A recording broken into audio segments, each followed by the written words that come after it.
I've never been nervous in public speaking situations, but I am a fucking wreck for this thing.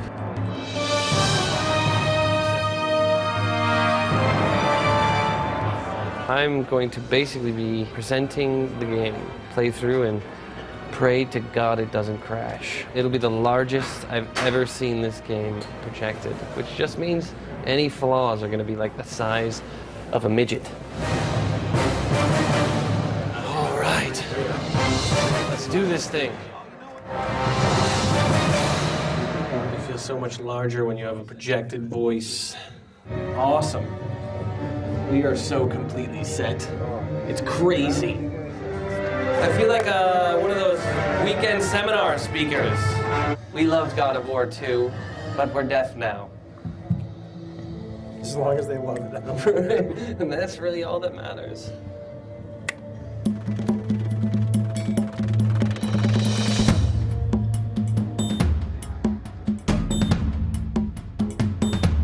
Feel loose. Feel loose. Feel ready to hit some buttons.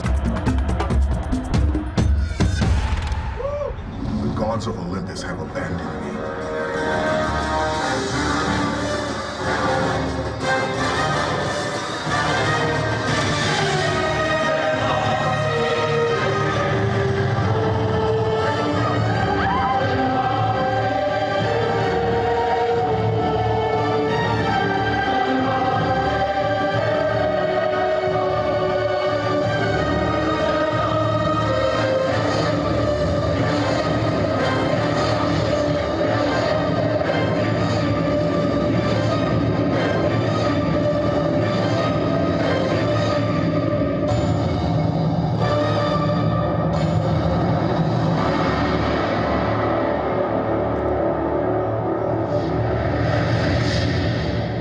If the game crashes while I'm standing up there, it's the worst thing that could happen. Aside from me like sneezing and having snot hang out my nose during the breath. Even then, I think that can have a funny spin to it. A crash is definitely not a good thing. So what we're gonna do is kind of go right into this little sneak peek, pulling up the curtain a little bit, demo. You guys are the first ones that are really gonna check this out. Nothing will stop me in my quest. I will have my vengeance! One of the things we're really excited about in this game is that Kratos has to journey to the edge of the world. So instead of just having him hop on a Pegasus and play a cinematic, we're actually going to make the player fight their way to the edge of the world. So this new gameplay experience is going to have the same combat system that we have on the ground, except you're going to be fighting these battles thousands of feet above the earth.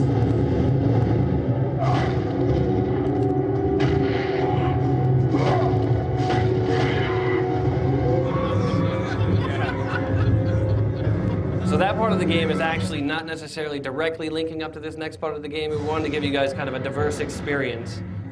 So as in the last game, we're really kind of mixing up the environments.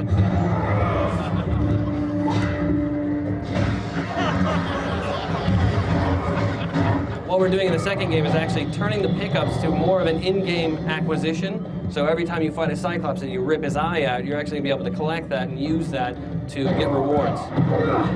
Help me with these beasts! I have found the secret of Medusa's temple! This is really showing that idea that Kratos isn't the only one on the island seeking out the Sisters of Fate. There are many heroes throughout mythology that are actually trying to change their own fate.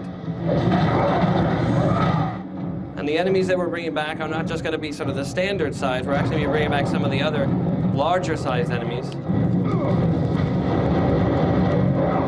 Now we're all the way back to where we started, and I'm actually able to use the Golden Fleece to throw the Medusa's beam back and turn the door to stone. And that is our little sneak peek into the E3 demo. I want to thank you guys for checking it out.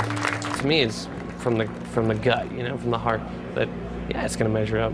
I worked on the first game. Half these people worked on the first game, you know? What the first game was a culmination of all these people's work. And this is our blood, sweat, and tears, man. We would never, ever let it fall below what we strove for. We are absolutely not resting until we eclipse the quality of the first games. The response we wanted was what we got out of that press event. Because going into it, I kind of was like, what is the point of this, you know? E3's in 2.5, 3 weeks. Let's just show it E3, you know? But It was good. I see the purpose of it. That's really what game development is. They just keep moving the goal line, you know, taking the ball away when you're trying to kick it. It's generally the status quo for this job.